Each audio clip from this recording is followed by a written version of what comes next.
the 9th chapter of Jeremiah. And this is quite a grim, bleak picture.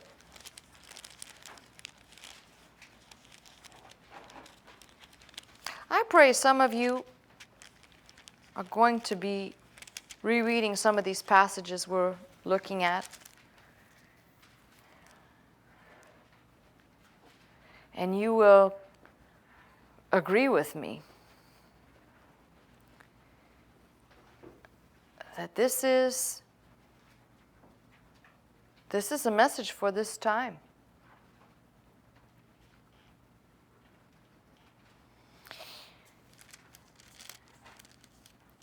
Now,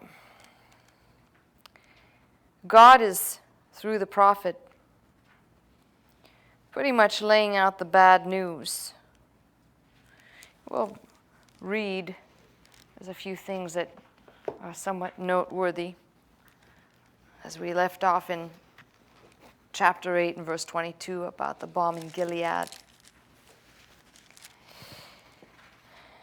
And just to be clear, I do not believe that there is a chapter and verse division between Jeremiah 8:22 and 9, because it stays on the same subject as what was being previously said.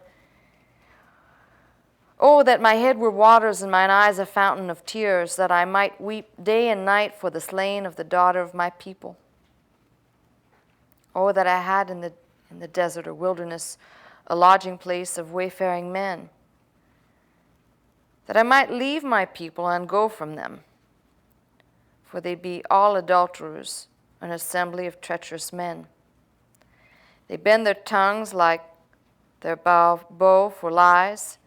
They are not valiant for the truth upon the earth, for they proceed from evil to evil, and they know they do not acknowledge me, saith the Lord. This is interesting, because if you read it right, and if I'm understanding it clearly, we're talking about God's people. God's people who are so evil, full of deceit, full of lies, going from evil to evil, and they don't know, they don't acknowledge God.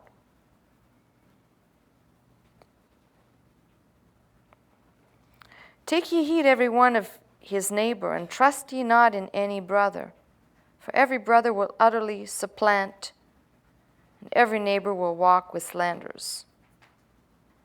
I'll give you the idea through the next few verses. Is basically like the ones that you meet. They say, oh, sister, it's so nice to meet you finally. Let me shake your hand. And then when you turn around and walk the other way and you part company, they're busy. Oh, verbal, mental daggers.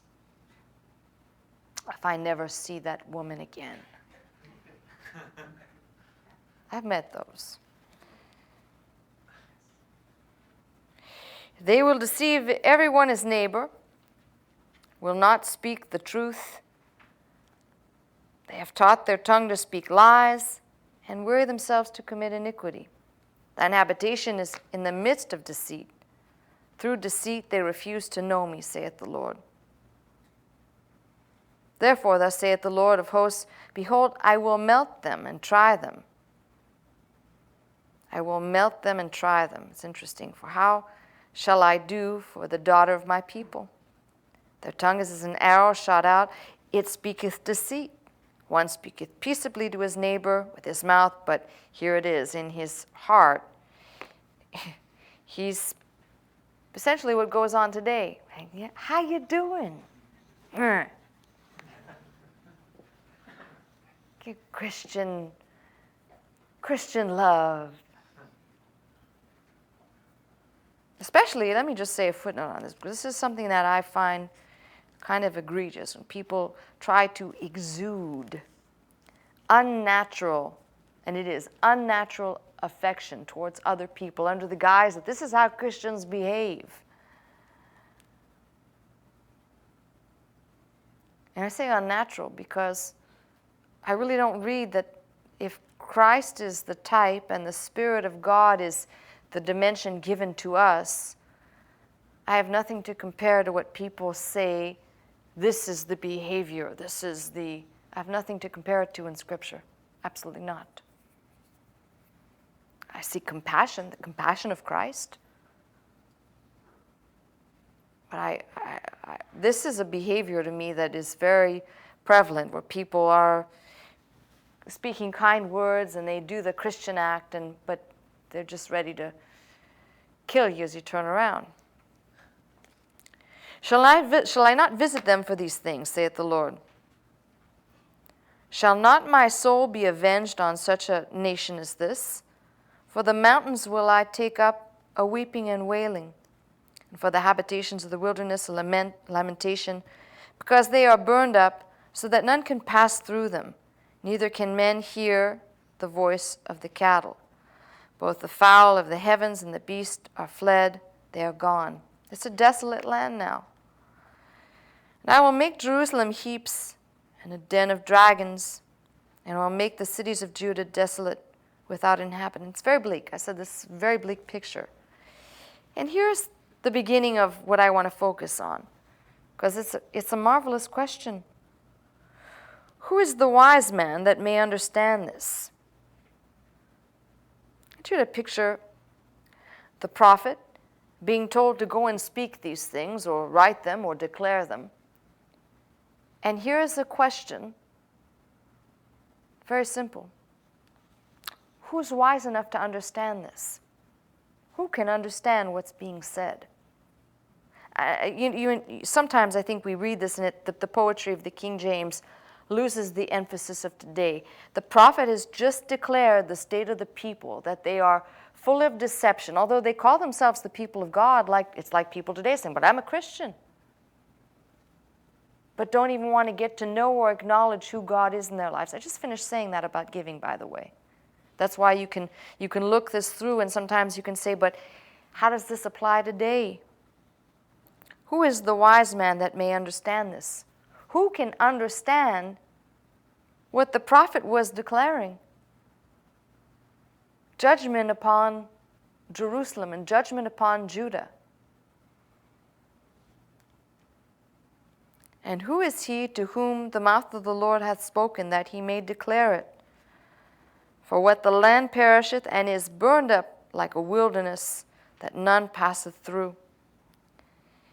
And the Lord saith, because they have forsaken my law which I have set before them, they have not obeyed my voice, neither walked therein, but have walked after the imagination of their own heart, and after Balaam. And I would just like to put a footnote here. It is written this way, Balaam, because in the Hebrew, Baals, which is the gods, Baals, in the plural would be translated, if you remember when we did Hebrew, would be translated as a plural with a yod and a mem at the end. So they translated exactly after Balaam, but it's after Baals. It's the plural of the gods, Baal. So don't think Balaam as in the other Balaam, which their fathers taught them. Therefore, thus saith the Lord of hosts, the God of Israel, behold, I will feed them. Some people would be listening, modern church would be listening to this. Thus saith the Lord of hosts, the God of Israel, behold, I will feed them. Praise God, the Lord's going to feed us. Hallelujah. Not even listening to the rest of what's going to be said. Even this people with wormwood should have listened to the whole message. And give them water of gall to drink, bitter food and poisoned water. Now, this is the beauty of when you begin to study the whole book, how when the children of Israel first entered into the wilderness, how God provided for them to drink water out of the rock, provided food for them. Now God He says, yeah, I'm going to feed them, but it's not going to be the food they would desire. Bitter food, poisoned water. You think God's had enough? It gets better. Wait, there's more. I'll scatter them also among the heathen, whom neither they nor their fathers have known, and I will send a sword after them till I have consumed them. Not enough that they're going to be poisoned, they're going to be slaughtered. Thus saith the Lord of hosts, consider ye, and call for the mourning women, that they may come, and send for cunning women, that they may come. These are these professional mourners that would come out. Now, in modern times, especially in the Middle East, you'll see women, and you've seen this on the news, I'm sure, these women that cry the most terrible cries when somebody dies. You hear just terrible screeches, and it doesn't stop. Well, in Jeremiah's day, they had people that came out especially for that, to make a lamentation, especially for that. So basically God's saying, you bring out the hired mourners, the paid mourners, you bring them out. Let them make haste. Take up a wailing for us, that our eyes may run down with tears and our eyelids gush out with waters. For a voice of wailing is heard out of Zion. How are we spoiled? We are greatly confounded because we have forsaken the land, because our dwellings have cast us out. Yet hear the word of the Lord, O ye women. Let your ear receive the word of his mouth, and teach your daughters wailing, and everyone his neighbor lamentation. For death is come up into our windows, and is entered into our palaces, to cut off the children from without, the young men from the streets. It's a very sick scene, because essentially what God is saying is, you bring out the paid mourners, you bring out the women who are trained to come and do this thing. Now you call all these people, and you, paid mourners, teach them how to lament. In other words, there's no genuine crying out to God now, just this facade, if you will. No one's taking the word of the prophet seriously. And then God is saying through the prophet, something really terrible is going to happen to the people. Death, come up into our windows, entered into our palaces, cut off the children from without, the young men from the street. Speak, thus saith the Lord, even the carcasses of men shall fall as dung upon an open field. If you think about it, back then I don't think they had people to pick up the dung, so just sit there and dry out. But the bodies would just rot in the field. And as the handful after the harvestmen, and none shall gather them. And this is what is staggering. This is going to be my focus here, these few verses that we're going to look at here. Thus saith the Lord, let not the wise man glory in his wisdom, neither let the mighty man glory in his might, neither let the rich man glory in his riches, but let him that glorieth glory in this, that he understandeth and knoweth me, that I am the Lord, which exerciseth loving kindness, judgment, and righteousness in the earth. For in these things I delight, saith the Lord. This is what's so interesting, that right in the middle of all this, right in the middle of a pronouncement of, we'll talk about the context of lamentation, sin, judgment, and doom. This passage, which seemingly makes no sense to be here, but it makes perfect sense. Remember, the question was asked earlier, who is the wise man that may understand this? Now, I'm sure there were people in Jeremiah's day that thought they understood what the prophet was saying, but they didn't think it was for them. I'm sure there were people that thought, well, I'm part of the people that live in Judah. I'm part of that special people, you know, those special elite people, God's people. So none of this could come upon me. I'm untouchable. Let not the wise man glory in his wisdom, neither the mighty man glory in his might. Let not the rich man glory in his riches. But what is there about this passage that makes me go, wow, is each one of these words, glory and glory and glory and glory and glorieth, they're all the same Hebrew word. That word we looked at with Dr. Scott when he opened up Romans 3:27, where is the boasting? The Greek word that is that kauki. He talked about the good kauki and the bad kauki, the boasting. In the Hebrew, that word is hallel, which is in its first root to shine, but as you trickle down, it is to glory, to praise, to give honor to God. So it becomes very obvious that the key to understanding these passages is to understand that the people to whom Jeremiah was speaking, even though he told them clearly what's going to happen and how it will unfold, they were so lifted up in pride, they could not possibly think this message was for them. That's why I said when I read this, I think God is so good. Because it seems like the perfect time for me to be reading this, because it is like this with many people in the church. They think, well, this message couldn't be for me. Don't boast in your wisdom or in your strength or in your riches. I love the fact I made some notes in my Bible about certain things that get my attention. This very passage, in some dimension or other, Paul only takes it out of Romans, but elsewhere is highlighting certain concepts. You stay here, you stay in Jeremiah, and you see what similarities. So you can get a good picture.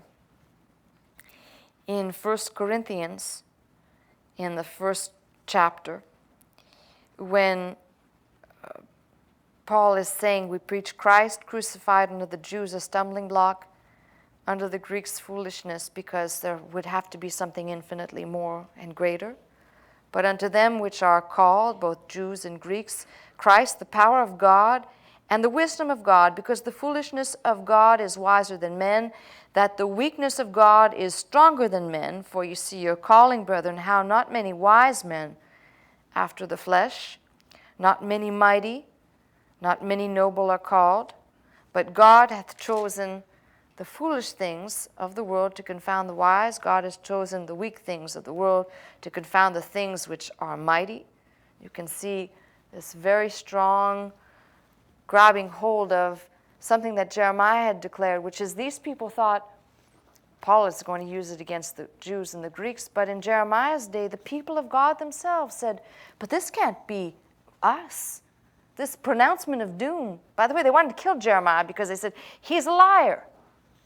We want to hear the prophet saying, peace, peace.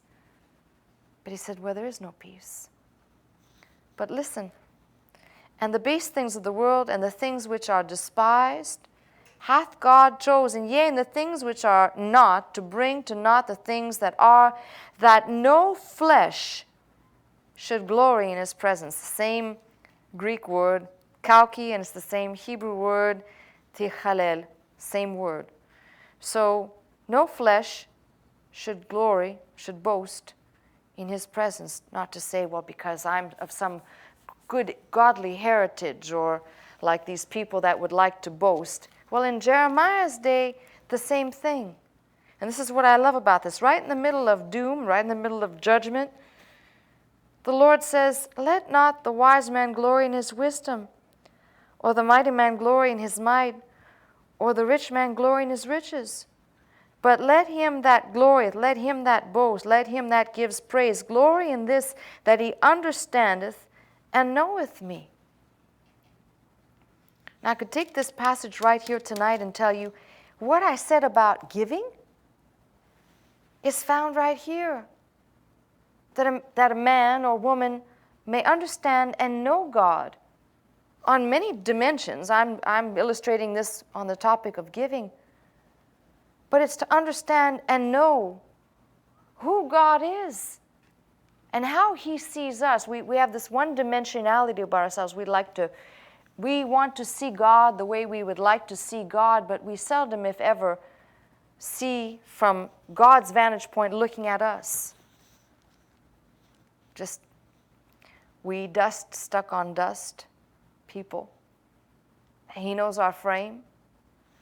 I love that God says this right here. Let him that glorieth glory in this, he that understandeth and knoweth me, that I am the Lord which exercise loving kindness. I like that that's the first one. That word I've explained many times. That is that unfailing, never ceasing, It's not some type of quid pro quo. That is, no matter how fallen, how destitute, how depraved we become, God still loves us. He still loved the people back then enough to send his prophet to keep giving them the warning that it might turn them around. Judgment. No, nobody talks about that today. I think, well, we don't need to preach that because most people don't think that there will be any form of judgment. That's why Romans 8 is important. It says if you're in Christ Jesus, there is no ultimate condemnation. There is no ultimate condemnation to those who are in Christ Jesus, but we will all stand at the judgment seat. It's very illuminating when you really think about it, the harsh reality of things where people just would choose to, as I said, hunt and pick and find what they'd like to know about God, and the things that are unpleasant that they desire not to know. It's just better to be ignorant.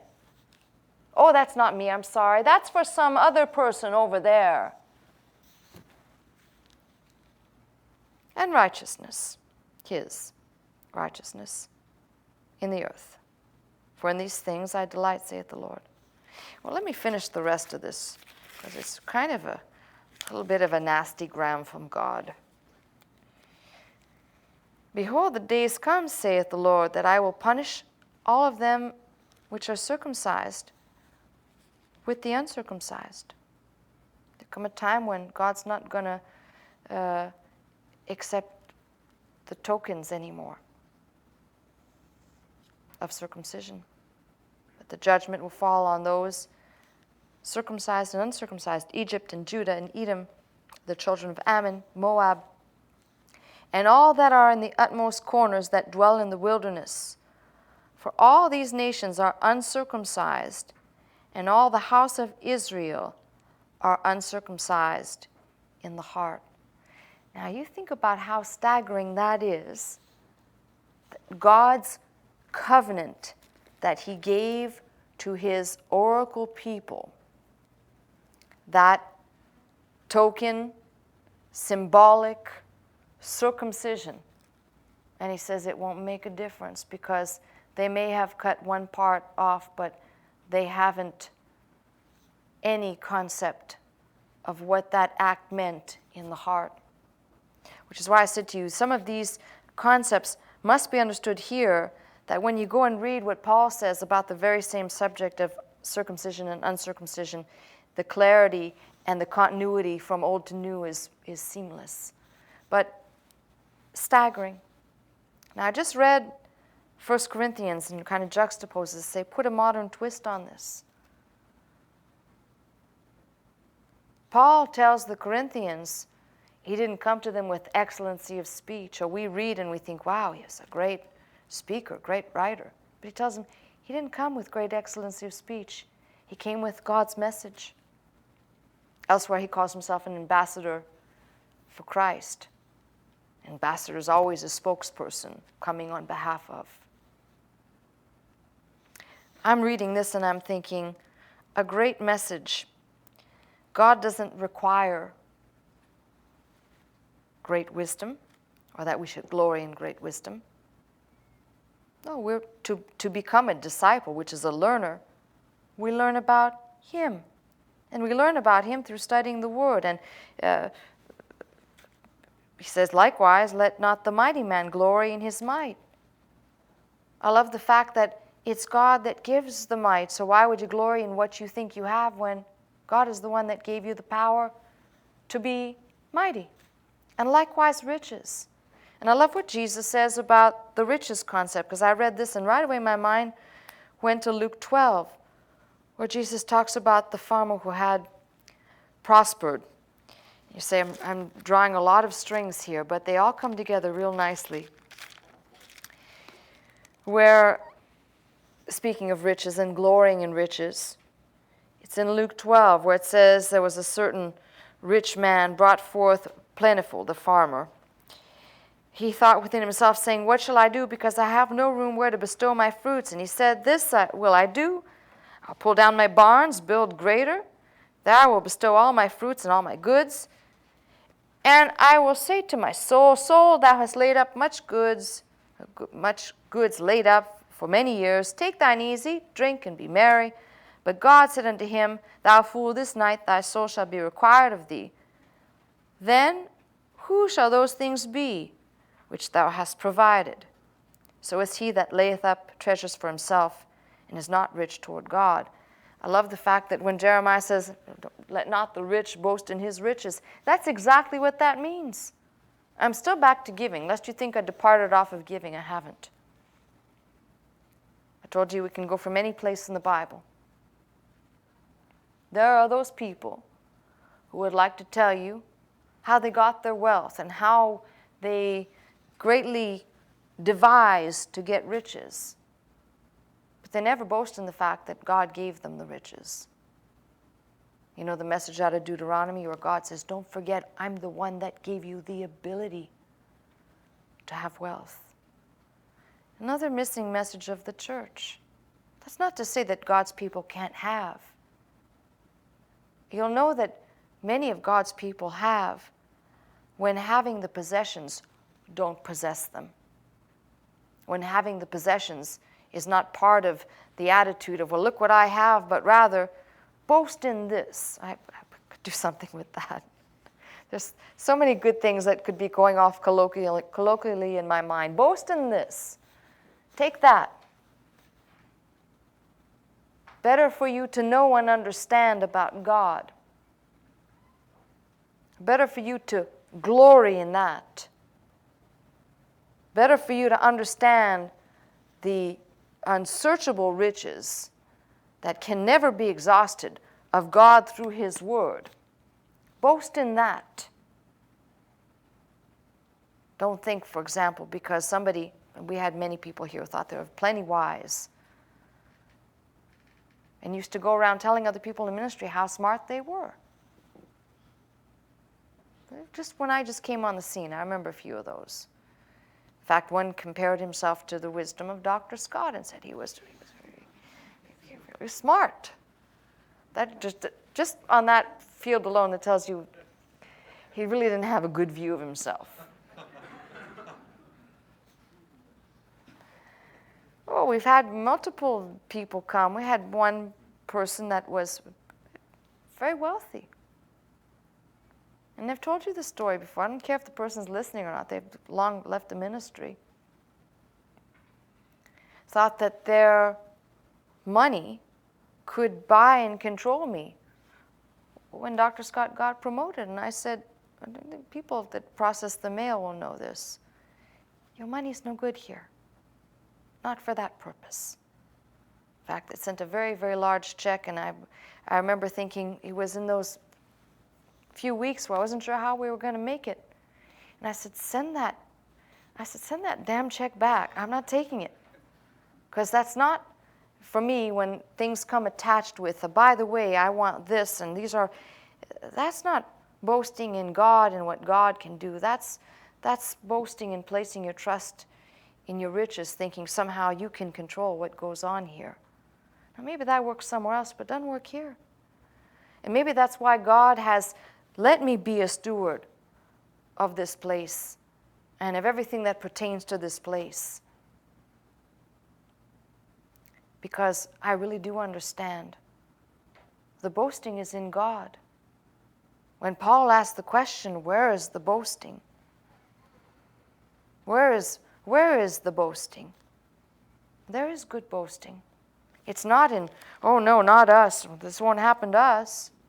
If you keep reading in there's no such thing really as I say, chapter and verse in Jeremiah is kind of a little bit broken up. If you keep reading, you'll find there's one passage here that makes everything make sense. In chapter 10 and verse 10, when it says, But the Lord is the true God. He is the Emet God, the living God, the everlasting King. At His wrath the earth shall tremble, and the nation shall not be able to abide His indignation. There is wisdom.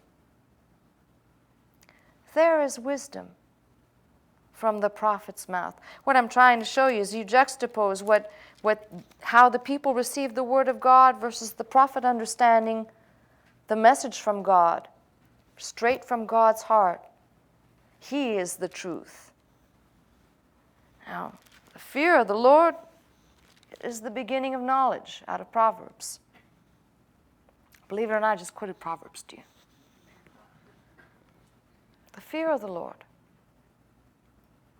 I want you to remember this lesson tonight, because if there's anything that speaks to me, it is through verses 23 and 24, the fact that we can boast about, you want to boast about your denomination, your non-denomination, you want to boast about whatever it is you have that you think you want to boast in, but there's only one thing that God looks upon and gives his seal of approval as that's okay, and that's boasting in him.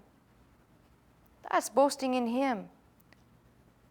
To desire to understand and know who he is. Now the prophet clearly, I just quoted this out of Jeremiah 10:10, clearly had a clear picture and was boasting about God before the people. He is the true God. He is the everlasting King. Bold, boasting declaration in the face of a naysaying, deceitful, evil people. Jesus says the same thing when he prays in John 17. This is life eternal, that they may know thee. Key word there is understanding and knowing. I don't think we'll ever come to the complete and full knowledge of God until we stand in his presence. And some of the things that we couldn't understand because of the flesh are revealed to us in full.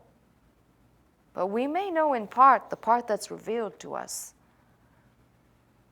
And I'm telling you tonight because my focus tonight is just that. It is absolutely the focus of knowing and understanding what God's word says on giving. I could tell you it could be on any focus tonight, but that's my focus. Now, if you're still not sure and you're still not clear, you take the time to comb the scriptures. I'm not going to do it for you. This one time where I'm saying, you go do the homework. You go see what God says about the things he has gifted through history, through the Old and New Testament.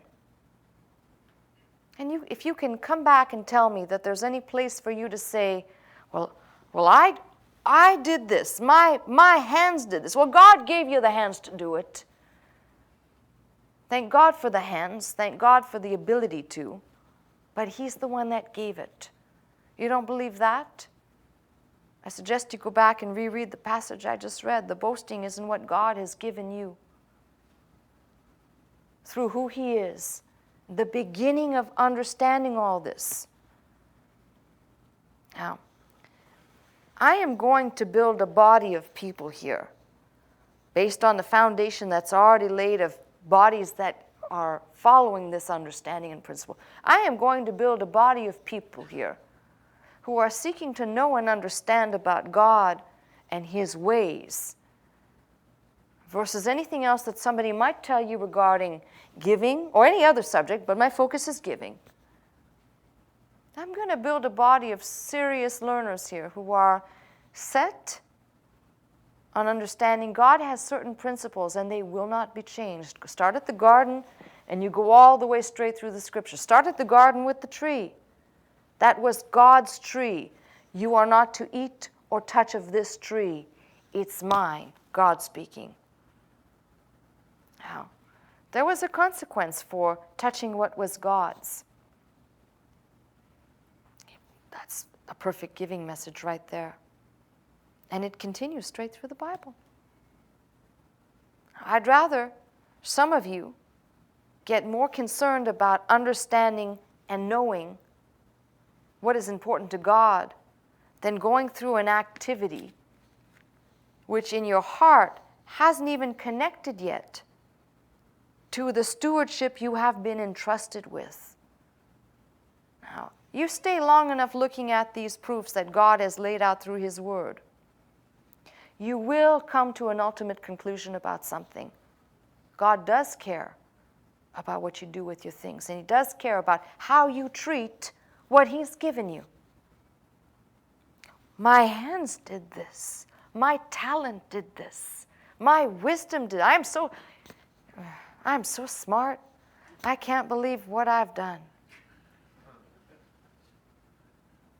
Or you have somebody come up and say, you're a genius.